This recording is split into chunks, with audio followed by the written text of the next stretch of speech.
Hello, I'm Anand Kumar, chemistry subject expert.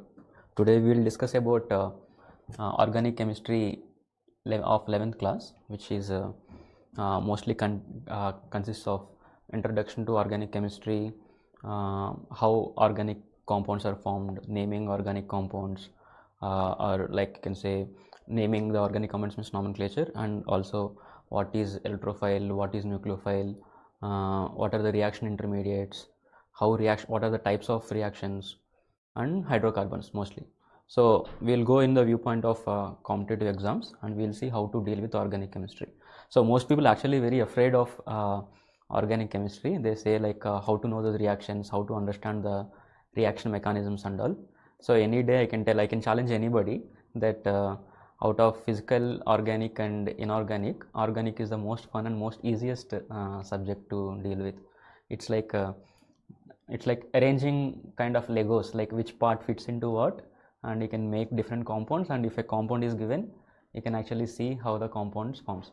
So the basic trick always contains to know how electrons actually behaves. Organic chemistry, if you ask me to summarize organic chemistry, I can definitely say that know how electrons behave. That's it. That's the whole matter. If you take any reaction, take any compound, always it comes down. Chemical reactions are nothing but how electrons behave with each other, how electrons bond. Bonds is nothing but electrons. So if you know what is an electrophile or what is a nucleophile, which lacks electrons or which have more electrons, then you can actually see the pattern in which how the reactions happens.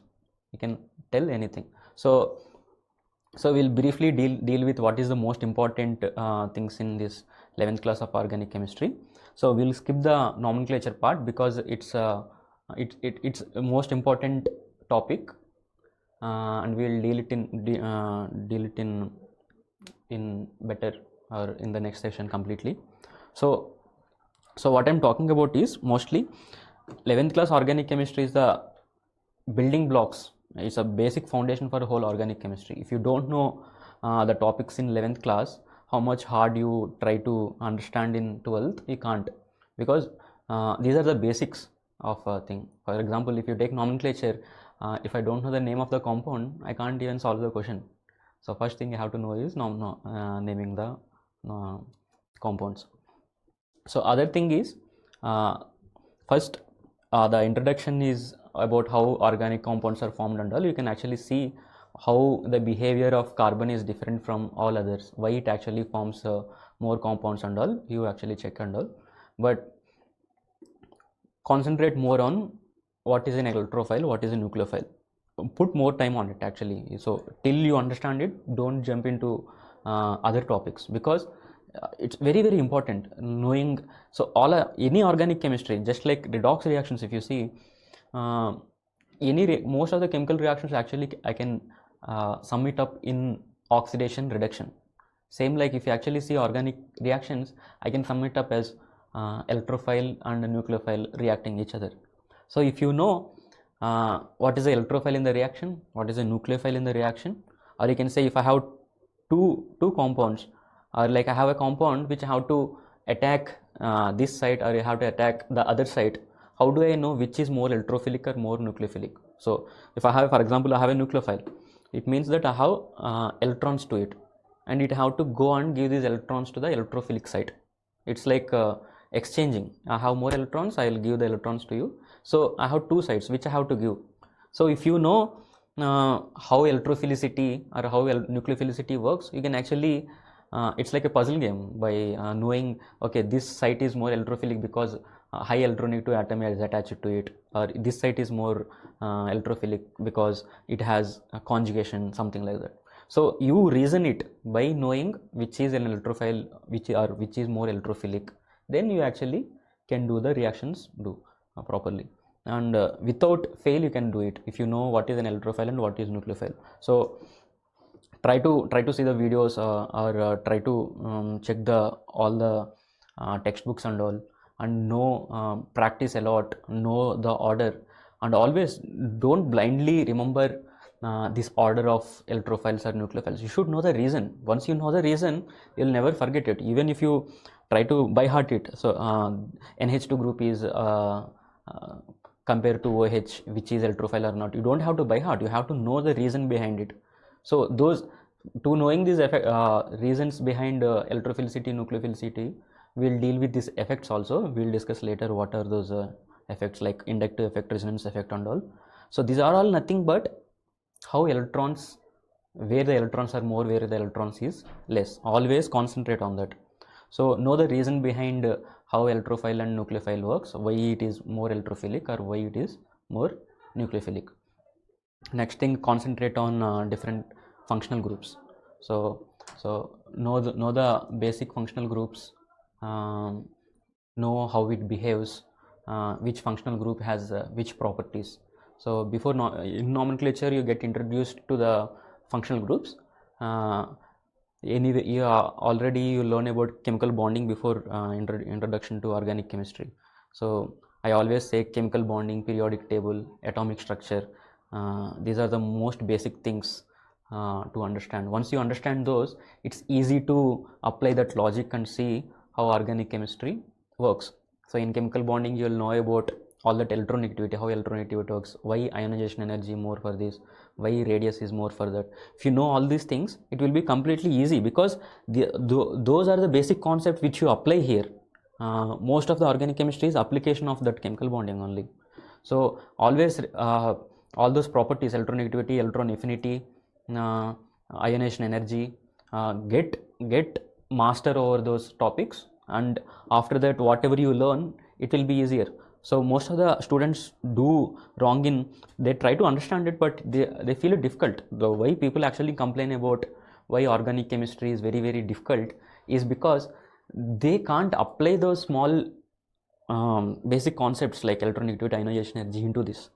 Once they don't master that, and they think that it's very difficult, but once you know those basic concepts, it will be very easier. Once your teacher teaches those topics, it looks very obvious to you. Okay, oxygen is very electronegative compared to carbon, so this thing should happen. But once you don't know the basic concept of oxygen is very electronegative than carbon, how much you put your mind into it, you can't understand this thing. So do this chemical bonding thing, then check all those functional groups. What are the functional groups? COOH or amines or amides, or which has multiple bonds. All those, like how electrons are there, how many electron pairs are there in this functional group. If you know these things, these basic concepts is, whenever a compound is given, check for how many multiple bonds it have. Does it have a double bonds? Does it have a electronegative atom? Does it have lone pairs? So these are the basic points. So once you master in those basic concepts, it becomes very clear. You don't consciously see in a compound whether it has a lone pairs or not. It comes to your mind directly. Oh, oxygen, it has two lone pairs in this compound. It has a double bond here. It has a pi bond which is very weak, or it has conjugation. So I'm applying, I don't consciously see this, but I'm applying all those things into it. So once you know all the things all-roundedly, you can apply this in various things. For example, functional group I take COOH. COOH is carboxylic acid. So compared to amine, for example, it is acidic in nature. So when I say that, for some people it's not very obvious. Maybe it has acid in that name, that's why is it acidic? No, it is because the reason behind it, if people know that simple logic that, oh, oxygen is very electronegative, if I remove hydrogen, it becomes O minus, but negative charge, because of oxygen is very electronegative, it can stabilize the O minus. O minus is somewhat stable compared to NH2 minus, something like that. So when you know that simple basic concept, that electronegativity of oxygen or something like that, removing H plus from the COOH is very easy. So it's very acidic, like that. Alkanes doesn't have any electronegative atom, so it can't be an acid at all. It's very difficult to remove hydrogen from this one. But for example, if I see alkyne, C triple bond CH, so if I ask a simple question like, compared to alkynes, alkanes are not very acidic. Why? It's a very obvious thing. Now we actually see No, simple basic concept that sp hybridization carbon is electronegative compared to sp3 hybridization carbon. So alkanes have sp3, but alkyne have sp hybridized. So sp hybridized carbon is electronegative, so it can actually have that negative charge but still stable. So I can easily remove the H plus from alkynes compared to alkanes. So alkynes are acidic in nature. So whatever I can show the reactivity, I can talk about anything else. It comes to the basic concept of simple thing that electronegativity of this carbon is compared to that carbon is more or less. So that basic concept it comes down. Or for example, you can ask like alkanes are not very reactive. In hydrocarbons, you actually see not much reactions I can do with alkanes except that free radical halogenations and all. Why? It's because, for example, alkenes and alkynes have double bonds, triple bonds, pi bonds. Pi bonds means electrons can easily flow. If I have some positive charge beside that pi bond, or if I have a double bond beside that pi bond, I can have conjugation. These pi bonds can transferable. Sigma bonds is difficult to break, but pi bonds I can actually easily transfer. So they are more reactive. Okay. So by knowing the structure, the first thing you should come into mind of all the basic concepts of electronegativity or pi bond or all the effects. You will actually learn in general organic chemistry what are those effects. Inductive effect. Inductive means the basic concept you should know about is electronegativity of the atoms. Then you will know about resonance effect, plus M or plus minus M or plus R or minus R effect. In that you should know about electronegativity, pi bond, what is carbocation, what is carbanion, how the electron moves.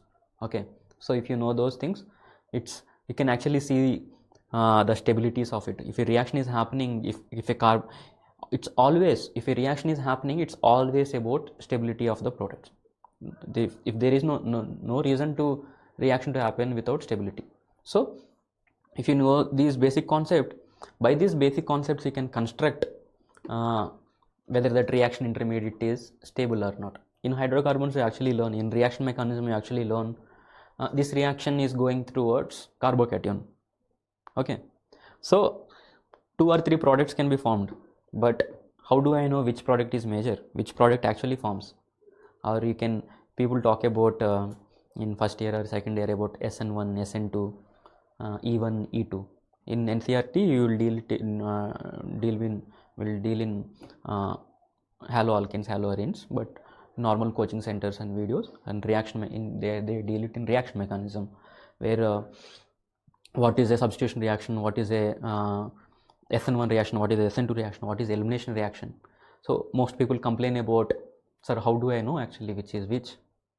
Check for the stabilities of intermediates, check for what is the solvent it is. So this all comes under again the basic concepts. So if I have to know about stability of carbocation, I have to know about all those effects again, inductive effect, mesomeric effect, all those. So what you always do is take know about properties of carbon, then learn about reaction mechanism, everything, but put more time till you understand stabilities of reaction intermediates, how carbanion stability, how it is, carbocation stability, how it is, free radical stability, how it is. If you know these reaction intermediate stabilities, and once you remember that this reaction can happen in this intermediate, by the stabilities you can actually predict what can be the product. It will be very easy. So for example, carbocation, if I see third degree carbocation is very much stable, then second degree carbocation is stable, then first degree carbocation, right? So you can actually predict the product. Okay, if I remove chlorine from here, I'll get a first degree carbocation. If I remove a chlorine from here, I'll get a second degree carbocation. So this is more stable. The product formed will be this one. So that basic concept of knowing what are the stabilities of reaction intermediates will help you knowing those reaction patterns.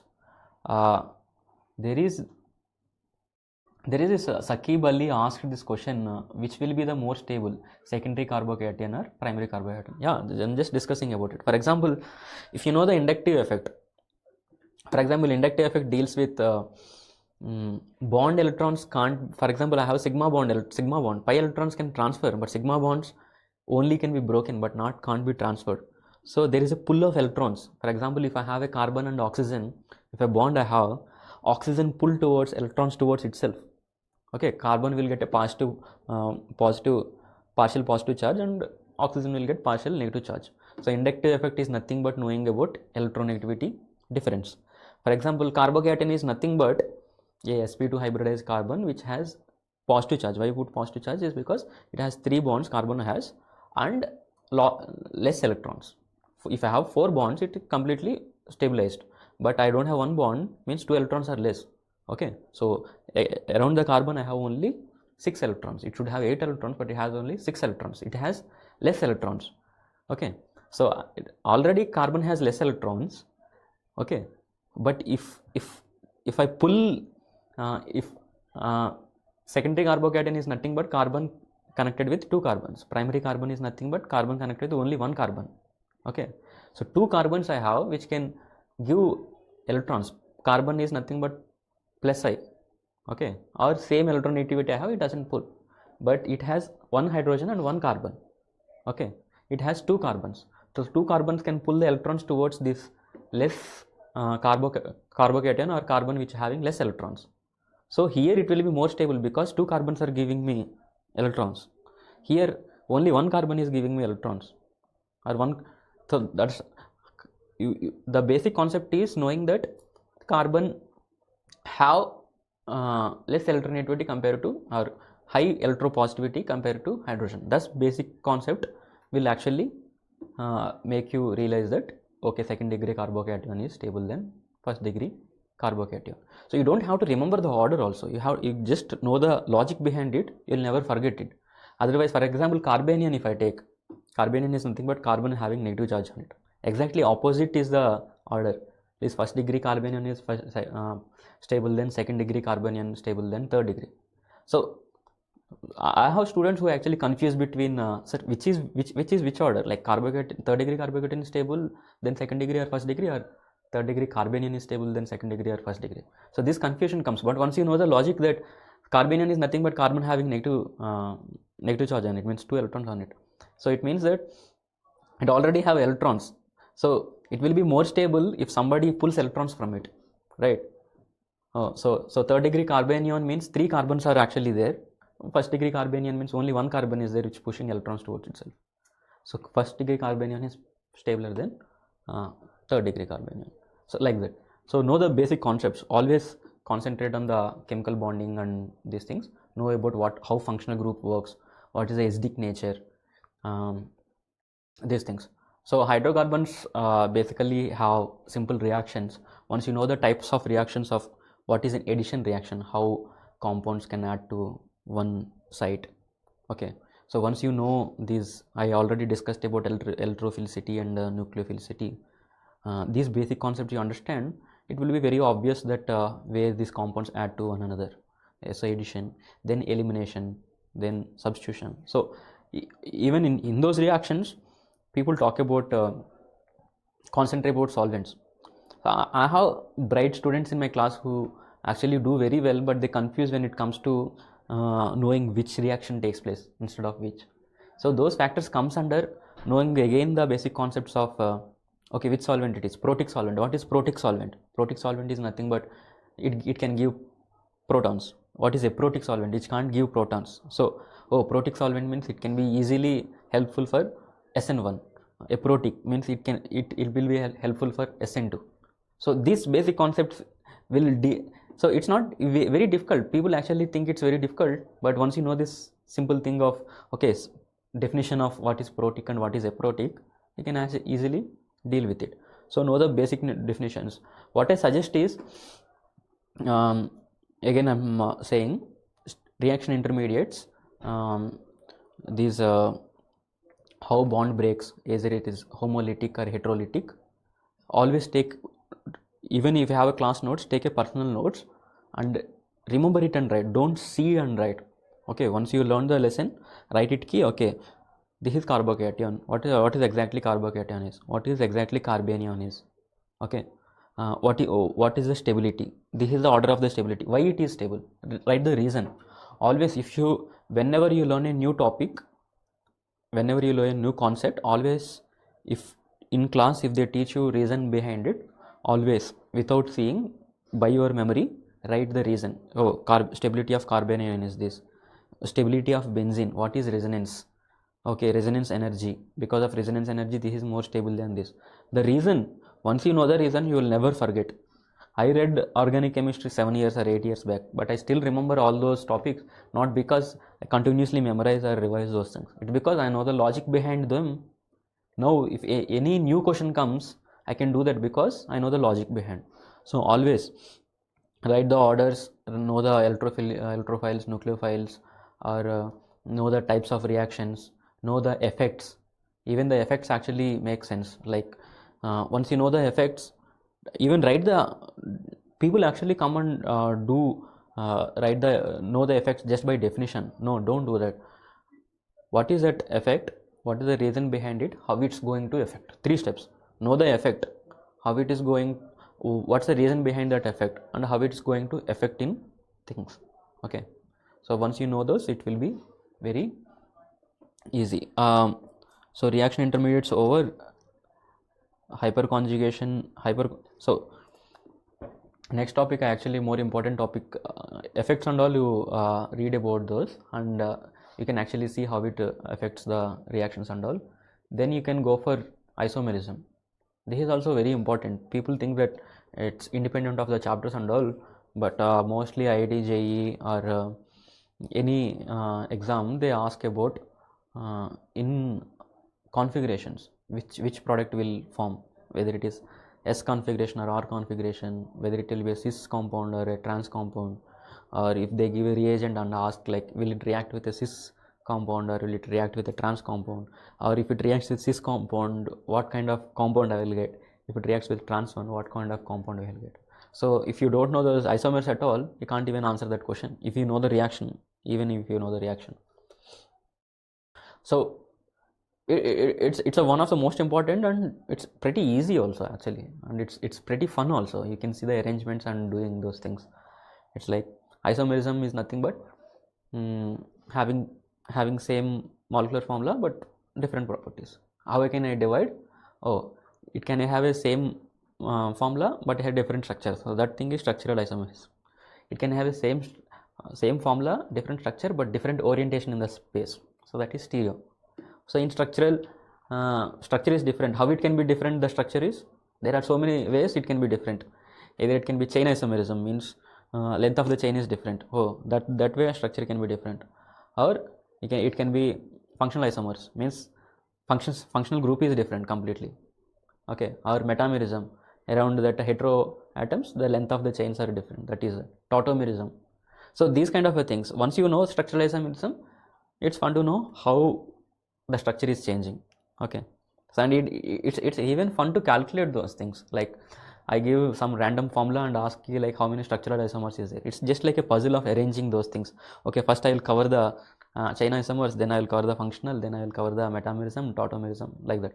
So it's kind of knowing things. So whenever you deal with isomerism, deal with in a puzzle manner, try to solve more problems. It's always fun to do those difficult problems also. Once you miss 2 or 3 compounds, oh, I missed here. So once you realize that mistake, you won't even repeat it. That's a great thing, great skill to learn, that once you realizing the mistake, people actually, oh, this is a mistake, they just put it away. No, always remember the mistakes. That's the most important thing, because once what you learned, it always will be there. What you not learned, you should concentrate more on that. But if you it's a biggest crime in academia or in even in life, that repeating mistakes. Okay, so always realize that what mistake you are doing.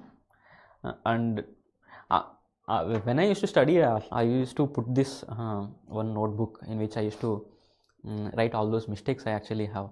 This is the mistake I did today in even in physics or even in maths or even in this thing. Oh, I forgot this concept, that's why I did one mistake here. I neglected this thing in exam. Once I went for an exam, I prepared everything, I know every concept, but in haste I actually mistake mathematical mistakes. In second exam I went, I did the same, but I didn't remember why I did this in the first time, or why I got less marks. I studied very well, I perfected the concepts by I am getting less marks. So second time I did the same mistakes. I realized that okay, now I'm actually doing this, I'm doing these mathematical mistakes which make my questions wrong. So once I realized, I went there and I wrote the key, today I made the mistakes because of my mathematical calculations. Next time I go, I don't do that. So same. So next time I went that, once I remember my teacher gave me most of the questions, 60% of the questions on the basis of atomic radius. So in chemical bonding I learned everything but except atomic radius. I did all those wrong. So then I realized that because of the simple concept called atomic radius, I did all these questions wrong. I went and I wrote that okay, today's my mistake is I didn't learn this thing, that's why I'm doing mistake. So once you wrote it there, so when you are writing, you are conscious about it and you will learn it. You have to, because you are already realizing that mistake, you don't want to repeat it, you don't want to get the same result. So you always try to write the mistakes.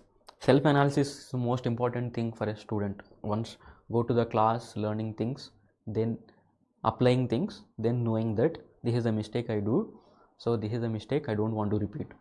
Once you do that, even drawbacks also. My friend is doing this problem very well, but I'm not doing this. What is the reason? I'm as intelligent as one. Actually, there is a misconception that people think that he's more intelligent than me. It's never like that.